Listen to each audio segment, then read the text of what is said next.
नमस्कार दोस्तों, स्वागत है आप सभी का आज एक बार फिर से आपके अपने चैनल लर्निंग एम्पायर पर मेरी जानी अनु के साथ। And as well can see on your screen, आज का हमारा टॉपिक है climate. So without any further delay we are talking about part 4। So let's start और शुरू करते हैं दोस्तों मॉनसून से। मॉनसून शब्द अरबी भाषा का शब्द है जिसका मतलब होता है मौसम। तो यानी कि ये शब्द हमें अरबियन लोगों ने दिया है। अब बात करते हैं ट्रेड विंड्स की, यानी व्यापारिक पवने की। ऐसी पवने जो व्यापारियों को एक जगह से दूसरी जगह तक पहुंचने में सहायता करें, उन पवनों को व्यापारिक पवने कहते हैं। पिछले समय में दोस्तों आप सभी को पता होगा कि जो व्यापारी थे वो समुद्र का इस्तेमाल करते थे एक जगह से दूसरी जगह जाने के लिए। तो जब मॉनसून का सीज़न आता था तो ये पवनें बहती थी। ऐसी पवनें व्यापारियों को बहुत जल्दी, बहुत कम समय में एक जगह से दूसरी जगह पहुंचा देती थी। इसी वजह से ये जो पवनें हैं ये व्यापारियों को कम समय में एक जगह से दूसरी जगह पहुंचाने में मदद करती थी। इसीलिए इन पवनों का नाम भी व्यापारिक पवनें यानी ट्रेड विंड्स रख दिया गया है। अब बात करते हैं मॉनसून की। तो मॉनसून एक ऐसी पवनें होती है दोस्तों जो भारत के क्लाइमेट को प्रभावित कर देती है। मॉनसून को और अच्छे से समझने के लिए हम नेक्स्ट स्लाइड में चलते हैं। यहाँ देखिए दोस्तों, इसको ये यहाँ पे समझिए। होता क्या है दोस्तों कि जब गर्मी होती है तो गर्मी में, समर की मैं बात कर रही हूँ, गर्मी में भारत की जो भूमि है वो गर्म हो जाती है। जब भारत की ज़मीन गर्म हो जाती है तो गर्म ज़मीन का मतलब होता है लो प्रेशर क्रिएट होना। थोड़ा सा यहाँ पे लो प्रेशर क्रिएट हो जाता है। अब ज़रा सा भी अगर लो प्रेशर क्रिएट हो जाएगा तो हाई प्रेशर वाले एरिया से अपने आप ही हवाएं जो है लो प्रेशर की तरफ ट्रेवल करना शुरू कर देगी। तो हमने क्या देखा दोस्तों, भारत में गर्मी क्रिएट हो गई है, लो प्रेशर क्रिएट हो गया है। तो इस वजह से अरेबियन सी से, इंडियन ओशियन से, बे ऑफ बंगाल से थोड़ी थोड़ी हवाएं जो है अब इंडिया की तरफ जाना शुरू करेगी। अभी थोड़ी थोड़ी हवाएं जा रही हैं दोस्तों। उसके बाद क्या होता है, जब भारत का टेम्परेचर और भी ज़्यादा बढ़ता है। तो ये क्यों बढ़ता है? होता क्या है दोस्तों कि आप सभी को पता होगा कि मान लीजिए हमारी ग्लोब है और ये है हमारी इक्वेटर। ये है ट्रॉपिक ऑफ कैंसर, ये है ट्रॉपिक ऑफ कैप्रिकॉर्न। तो हम कैप्रिकॉर्न की बात नहीं करेंगे, हम सिर्फ ट्रॉपिक ऑफ कैंसर की बात करेंगे। तो जून के महीने में सूरज के बिल्कुल सामने ट्रॉपिक ऑफ कैंसर आ जाती है। इस वजह से सूरज की जो रोशनी है इतने एरिया में बिल्कुल सीधी पड़ती है। इतने एरिया में जब लगातार सूरज की किरणें बिल्कुल सीधी पड़ती है तो इसका असर ये होता है कि यहाँ पे एक लो प्रेशर बेल्ट क्रिएट हो जाती है, यानी बहुत ज़्यादा गर्मी बढ़ जाती है, लो प्रेशर बेल्ट क्रिएट हो जाती है, जिस वजह से ये बेल्ट जिस जगह पे बनेगी उस जगह पे अब मॉनसून आएगा, यानी बारिश होगी। तो हम बात कर रहे हैं दोस्तों कर्क रेखा की, यानी ट्रॉपिक ऑफ कैंसर की। तो आप सभी को पता है दोस्तों कि ट्रॉपिक ऑफ कैंसर इंडिया की 8 राज्यों से होकर गुजरती है। लगभग अगर मैं कहूँ तो इंडिया के ऑलमोस्ट बीचों बीच से गुजरती है। तो गर्मियों में क्या होता है, ITCZ वाला जो रीजन है, जिसको मैंने आपको बताया था कि लो प्रेशर वाली बेल्ट, यहाँ पे ट्रॉपिक ऑफ कैंसर पे जब लो प्रेशर वाली बेल्ट क्रिएट हो जाती है, इसको बोला जाता है ITCZ वाला एरिया। ठीक है, तो ITCZ जो है अब इंडिया के ऊपर आ जाएगा। इंडिया में नदर्न गंगा प्लेन्स के ऊपर ITCZ के रूप में बहुत ज़्यादा लो प्रेशर यहाँ पे क्रिएट हो जाएगा। तो हमने क्या देखा दोस्तों, एक तो पहले ही भारत की ज़मीन पे लो प्रेशर था, अब ITCZ की वजह से और भी ज़्यादा यहाँ पे लो प्रेशर क्रिएट हो गया है। इस वजह से अब हवाएं जो हैं और भी ज़्यादा स्पीड से, और भी ज़्यादा मात्रा में भारत की तरफ अट्रैक्ट होना शुरू होगी। यानी कि मॉनसून जो है अब धीरे धीरे अपनी रफ्तार पकड़ने लगा है। इसके बाद क्या होता है दोस्तों, 2 एलिमेंट हमने देख लिए हैं। तीसरा एलिमेंट ये होता है कि वर्ल्ड मैप के थ्रू इसको समझेंगे। तीसरा एलिमेंट ये होता है कि ये है मेडागास्कर, ये है अफ्रीका। तो अफ्रीका के अगर आप सदर्न एरिया में देखें तो यहाँ पे आपको मेडागास्कर के रूप में एक नई देश दिखाई देगा। ये जो देश है दोस्तों, इसके ईस्टर्न पार्ट में हाई प्रेशर क्रिएट हो जाता है। तो इधर वाले एरिया से ज़्यादा ठंडा ये वाला एरिया हो जाता है। जब यहाँ पे भी हाई प्रेशर क्रिएट होता है, और ये इंडिया है, इंडिया में लो प्रेशर आपको देखने को मिलेगा। तो ऑलरेडी यहाँ से हवाएं जा रही थी और अब यहाँ से भी दूर दूर से भी मॉनसून की हवाएं जो है इंडिया की तरफ अट्रैक्ट होना शुरू हो जाएगी। तो इस तरीके से हम ये देखते हैं कि धीरे धीरे करके मॉनसून जो है अपनी रफ्तार पकड़ रहा है। एक और नेचुरल फिनोमिना होता है दोस्तों क्या घटना घटती है? घटना ये घटती है कि ये है हिमालयाज। हिमालय के अगर नॉर्थ में आप देखोगे तो आपको मिलेगा तिब्बतन प्लेटू। कौन सा प्लेटू? तिब्बतन प्लेटू, यानी तिब्बत का पठार। होता क्या है दोस्तों, इस पठार में लो प्रेशर एरिया क्रिएट हो जाता है क्योंकि यहाँ भी गर्मी बढ़ जाती है। ठीक है, जब यहाँ पे भी लो प्रेशर एरिया क्रिएट हो जाएगा तो आसपास के एरिया से भी अब यहाँ पे भी हवाएं आना शुरू हो जाएगी। तो इसको दूसरे मैप में एक बार फिर से समझते हैं। ये है हमारा इंडिया, यहाँ पे आपको मिलेगा हिमालय और यहाँ पे आपको मिलेगा तिब्बतन प्लेटू। तो होता क्या है दोस्तों, गर्मी की वजह से यहाँ भी लो प्रेशर एरिया क्रिएट हो जाता है।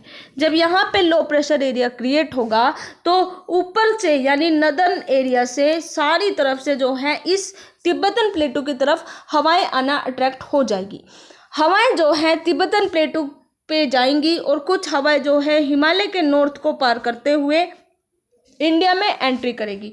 इस वजह से हम क्या देखते हैं, एक बहुत ही ज़्यादा स्ट्रॉन्ग मॉनसून जो है इंडिया में ओकर होता है और इंडिया में इस तरीके से ही इसी वजह से ज़्यादा बारिश होती है। तो हमने क्या देखा दोस्तों, सारा कुछ लो प्रेशर हाई प्रेशर का खेल है। तो ज़मीन जो है गर्म होती जाती है जबकि समंदर जो है ठंडे होते जाते हैं, जिस वजह से ज़मीन यानी भारत पे हमें बहुत ज़्यादा मानसून देखने को मिलता है। तो जो अभी तक हमने पढ़ा वही सब कुछ मैंने यहाँ पे मेंशन कर दिया है कि जैसे भारत की जो लैंड है वो गर्म हो जाती है तो वहाँ पे लो प्रेशर बन जाता है जबकि सी पे हाई प्रेशर होता है, पहला फैक्टर। दूसरा फैक्टर ये है कि गंगा प्लेन्स के ऊपर ITCZ वाला रीजन बन जाता है तो इस वजह से भारत में और भी ज़्यादा लो प्रेशर क्रिएट हो जाता है। तीसरा एक रीज़न ये है दोस्तों मानसून के स्ट्रॉन्ग होने का कि मेडागास्कर के ईस्ट में हाई प्रेशर एरिया बन जाता है जिस वजह से मानसून जो है भारत की तरफ और भी स्पीड से ट्रैवल करता है। फिर चौथा पॉइंट हमने ये देखा दोस्तों कि तिब्बतन प्लेटू वो भी गर्म हो जाता है जिस वजह से हिमालय के पार से अब हवाएं भारत में एंट्री करने लगती हैं। लास्टली कल हमने इन्हीं की बात की थी, जब जेट स्ट्रीम चलती है नॉर्थ ऑफ द हिमालय में तो ये जो जेट स्ट्रीम है ये भी इंडिया में मानसून लाने का काम करती है। तो वही जो मैंने बताया है वो यहाँ पे लिख दिया है और उम्मीद करती हूँ दोस्तों अभी तक का आपको मानसून का मैकेनिज्म अच्छे से समझ में आया होगा। अब होता क्या है दोस्तों, इंडिया में अगर टू बी प्रिसाइज अगर मैं इंडिया की बात करूँ तो 2 तरीके से मानसून अफेक्ट करता है, माफ कीजिएगा 3 तरीके से। तो हम यहाँ पे आज सिर्फ 2 ही तरीकों की बात करेंगे। 3 तरीके से कैसे, एक तो नॉर्मल मानसून होता है, दूसरा होता है जब बहुत ज़्यादा बारिश होती है, अनुमान से बहुत ज़्यादा बारिश होती है, और तीसरा होता है जब बारिश होती ही नहीं है या बहुत कम बारिश होती है। तो नॉर्मल मानसून को नॉर्मल बोला जाता है, जब हद से ज़्यादा बारिश होती है तो उसको ला नीना बोला जाता है, और जब बहुत कम बारिश होती है तो उसको बोला जाता है एल नीनो। तो हम बात करेंगे एल नीनो की और नॉर्मल कंडीशन वाले मॉनसून की। तो आप सभी को पता है दोस्तों कि जब हाई प्रेशर और लो प्रेशर दोनों एरिया होते हैं तो हवाएं जो है हाई प्रेशर से लो प्रेशर की तरफ जाती है। तो इसकी हमने अभी बात क्यों की, इसलिए बात की दोस्तों क्योंकि ऑस्ट्रेलिया जो है इसके आसपास नॉर्मल कंडीशन में लो प्रेशर जो है क्रिएट हो जाता है। जब ऑस्ट्रेलिया के आसपास तापमान बढ़ जाता है और एयर प्रेशर लो हो जाता है तो दूसरी तरफ हम क्या देखते हैं कि ये है साउथ अमेरिका का ये है पेरुवियन कोस्ट, यानी पेरू यहाँ पे आपको मिलेगा, पेरू का तट, और इस तट पे आपको हाई प्रेशर देखने को मिलेगा। तो हमने क्या देखा, ऑस्ट्रेलिया के आसपास लो प्रेशर क्रिएट हो जाता है जबकि पेरू के आसपास हाई प्रेशर क्रिएट हो जाता है।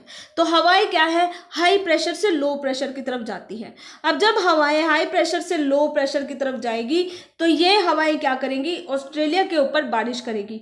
ये लो प्रेशर इधर भी जा रहा है तो यानी एशिया के ऊपर भी बारिश करेगी। तो नॉर्मल कंडीशन में क्या होता है दोस्तों, नॉर्मल कंडीशन में एशिया में और ऑस्ट्रेलिया में नॉर्मली बारिश होती है। ठीक है, अब हम बात करते हैं एल नीनो की कंडीशन की। कई बार आपने सुना होगा कि ये जो साल है किसानों के लिए अच्छा नहीं होने वाला है क्योंकि इस साल मानसून कमज़ोर रहने वाला है। तो मानसून कमज़ोर क्यों होता है, मानसून कमज़ोर इसलिए होता है दोस्तों क्योंकि ऑस्ट्रेलिया के आसपास हाई प्रेशर क्रिएट हो जाता है, यानी कि अब बिल्कुल उल्टा हो गया। एक समय जब नॉर्मल कंडीशन की बात करें तो ऑस्ट्रेलिया के आसपास हमें लो प्रेशर देखने को मिलता है, यानी गर्मी देखने को मिलती है, जबकि अगर हम एल नीनो की बात करें तो यहाँ पे अब ऑस्ट्रेलिया के आसपास हमें हाई प्रेशर देखने को मिल रहा है। अब हाई प्रेशर यहाँ पे देखने को मिलेगा, तो यानी कि हवाएं जो है अब उल्टी तरफ बहना शुरू कर देगी।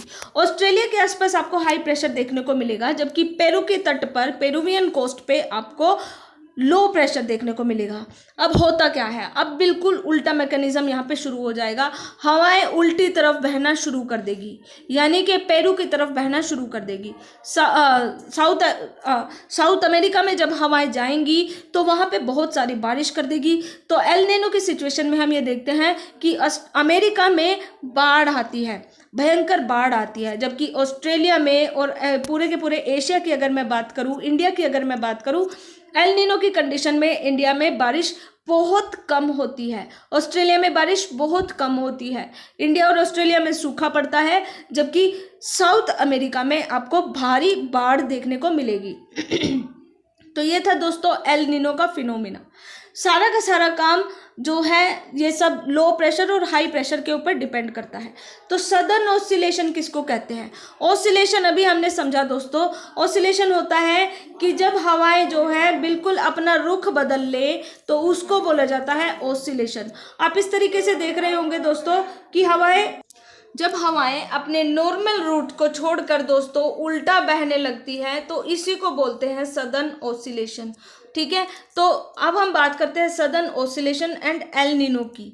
तो वही यहाँ पे लिखा हुआ है दोस्तों कि साउथ पैसिफिक ओशियन में हाई प्रेशर होता है, जबकि ईस्टर्न इंडियन ओशियन में लो प्रेशर होता है। इस वजह से क्या होता है कि नॉर्मल मॉनसून ओकर होता है इंडिया में, लेकिन कभी कभी यहाँ पे रिवर्सल भी हमें देखने को मिलता है। जब प्रेशर में रिवर्सल होता है तो उस वजह से सदर्न ऑसिलेशन एक ऐसी स्थिति क्रिएट होती है जब हवाएं अपने नॉर्मल ऑसिलेशन रूट को छोड़ करके अब गलत रूट में उल्टी तरफ बहने लगती है। ठीक है, और इसी कंडीशन में हमें देखने को मिलता है एल नीनो। अब एल नीनो ये जो नेम है ये occasional development of warm ocean surface waters along the coast of Ecuador and Peru. तो ये क्या है, ये नाम कब दिया जाता है? ये तब दिया जाता है जब इक्वेडोर और पेरू के तट पर अब नॉर्मली हमें लो प्रेशर देखने को मिलता है। इस वजह से क्या होता है दोस्तों कि जितनी भी चेंजेस इन प्रेशर कंडीशंस हैं ये एल नीनो से कनेक्ट है, और एल नीनो सदर्न ऑसिलेशन से कनेक्ट है, इसलिए इसको कलेक्टिवली एनजो बोला जाता है। तो एक बार फिर से देखते हैं दोस्तों, ये है सदर्न ऑसिलेशन। जब हवाएं ऐसे बहती हैं, इस तरीके से बहती है हवाएं, तो ये नॉर्मल रूट है, लेकिन जब हवाएं उल्टा बहने लगती हैं तो यानी कि ऑसिलेशन चल रहा है, और ये साउथ में चल रहा है, इस वजह से इसको सदर्न ऑसिलेशन बोला जाता है। और ये है southern oscillation and the phenomena of El Nino. I hope दोस्तों आप सभी को आज का ये सेशन अच्छे से समझ में आया होगा। अगर हाँ तो do like, share and subscribe our channel and press the bell icon for more updates. Most importantly stay home, stay safe, God bless you all. जय हिंद।